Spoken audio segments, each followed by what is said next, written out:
இயேசு கிறிஸ்துவின் நாமத்தினாலே இந்த மாலை நேரத்திலே உங்களை அன்போடு கூட வாழ்த்துகிறேன். வேதத்தின் வெளிச்சம் என்ற நிகழ்விலே அழைப்பை குறித்து நாம் தியானித்துக் கொண்டே இருக்கிறோம். இன்றைக்கு 1 நாளாகமத்தின் புஸ்தகம் 17ஆம் அதிகாரம் 21ஆம் வசனத்தை நாம் வாசிக்கின்ற போது, எகிப்திற்கு நீங்களாக அழைப்பு, எகிப்திற்கு நீங்களாக அழைப்பு என்ற ஒரு வசனத்தை நாம் இங்கே வாசிக்க முடியும். நீர் எகிப்திற்கு நீங்களாக்கி மீட்ட உமது ஜனம் என்று எழுதப்பட்டிருக்கிறது. எகிப்தின் அடிமைத்தனத்திலே நாம் காணப்படுகின்ற பொழுது எகிப்தினுடைய எக்ஸ்பீரியன்ஸ் என்னவென்றால், அவர்கள் அடிமைகளாக காணப்பட்டார்கள், சுருமைப்படுத்தப்பட்டவர்களாக காணப்பட்டார்கள், கடினமான வேலைகளை செய்து கொண்டிருந்தார்கள், வருத்தத்தையும் சஞ்சலத்தையும் அடைந்தார்கள். அது மாத்திரமல்ல, இந்த எகிப்தின் அனுபவம் என்பது பாவத்தின் அடிமைத்தனத்திலே வாழ்ந்து கொண்டிருக்கிற அந்த நிகழ்வை குறிப்பதாக நாம் தெளிவாய் அறிந்து கொள்ள முடியும். வேதத்திலே நாம் வாசிக்கிறோம், கர்த்தருடைய ஜனங்களை ஆராதிக்க விடு என்று மோசே பார்வோனிடத்திலே பேசின பொழுது பார்வோன் அவர்களை தடை பண்ணினான்.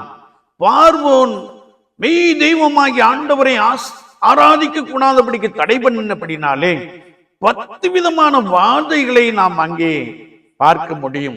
அது மாத்திரமல்ல, கர்த்தருடைய வசனத்தை நாம் வாசிக்கின்றோம், பயங்கரங்களினாலும் பெரிய காரியங்களை செய்து இஸ்ரவேல் ஜனங்களை எகிப்தின் அடிமைத்தனத்திலிருந்து ஆண்டவர் வெளியே அழைத்து வந்தார் என்பதை நாம் நன்றாய் அறிந்திருக்கிறோம். என்னை கேட்டுக்கொண்டு இருக்கிற என் அன்பு சகோதரனே, சகோதரியே, கர்த்தராகிய இயேசு கிறிஸ்துவை விசுவாசித்து நடக்கின்ற அனுபவத்திலே நான் எதற்கு அடிமையாக காணப்படுகிறேன்?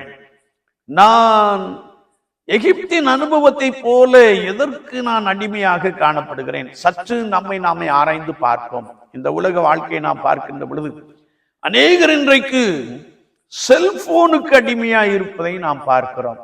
சிலர் பொருளாசை என்னும் விக்கிரக ஆராதனைக்கு அடிமையாக இருப்பதை நாம் பார்க்கிறோம்.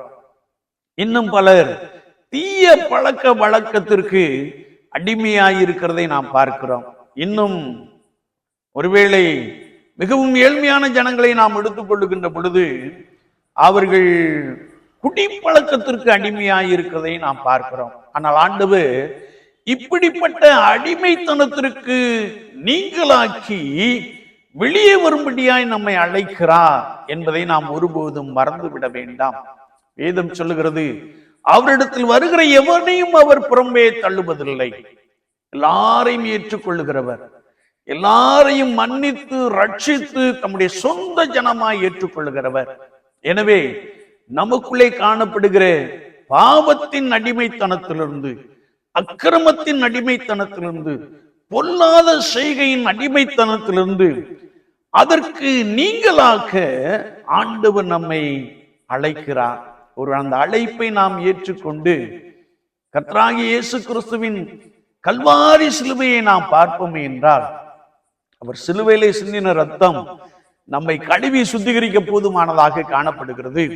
நான் கிறிஸ்து இயேசுவுக்குள் புது சிருஷ்டியாய் மாறிவிடுகிற ஒரு பெரிய அனுபவத்தை நாம் பெற்றுக் கொள்ளுகிறோம். எனவே விசுவாச வாழ்க்கையிலே ஒருவேளை நீங்கள் அறிந்து பாவம் செய்தால் அநேக அடிகள் உண்டு என்று வசனம் சொல்லுகிறது. அறியாமல் செய்தால் ஆண்டவர் மன்னிக்கிறவர் என்பதை நாம் நன்றாய் அறிந்திருக்கிறோம். அன்றாட வாழ்க்கையிலே நான் எதற்கு அடிமையாய் இருக்கிறேனோ அதை விட்டு ஆண்டவர் வெளியே வரும்படியாய், அதற்கு நீங்களாகும்படியாய் கர்த்தர் நம்மை அழைத்திருக்கிறார். கர்த்தருடைய சத்தத்திற்கு கீழ்ப்படிவோம், கர்த்தருடைய அழைப்பை ஏற்றுக்கொள்வோம். ஆண்டவர் ஒரு கானானின் அனுபவத்தை, பாலும் தேனும் ஓடுகின்ற ஒரு பெரிய அனுபவத்தை, இந்த உலக வாழ்க்கைக்கு பின்பதாக அழியாத ஒரு வாழ்க்கையின் அனுபவத்தை, நித்தியமாய் வாழுகின்ற ஒரு அனுபவத்தை, பரலோக ராஜ்யத்தின் அனுபவத்தை ஆண்டவர் நமக்கு நிறைவாய் கொடுக்க போதுமானவராக இருக்கிறார். ஆமென், ஆமென்.